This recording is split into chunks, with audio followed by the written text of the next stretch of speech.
I'm Mandy, and I am one of the clinical pharmacy specialists here at All Children's Hospital, and I work on the Cancer and Blood Disorders unit.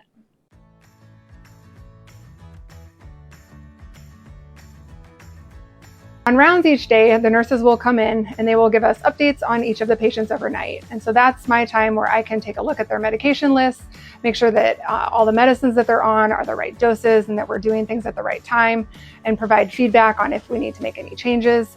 And then I'm also reviewing medication lists for interactions and just making sure that we're doing everything optimally. After rounds, I'll chat with all the providers and make sure all the discharge medication lists are done correctly. And if the providers have any questions, I can provide assistance with entering orders and making sure that everything is ready for the kids that are able to go home that day.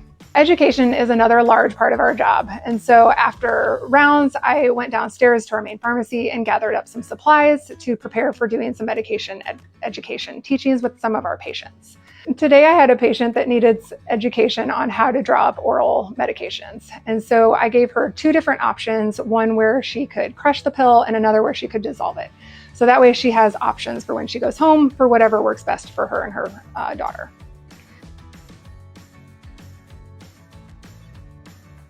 With my second patient today, I had to stop by and do some injection teaching.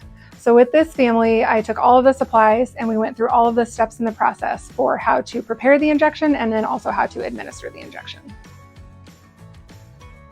As a clinical pharmacy specialist, we have two main goals. The first being to make sure that the patients receive the right medication at the right time and in a safe manner.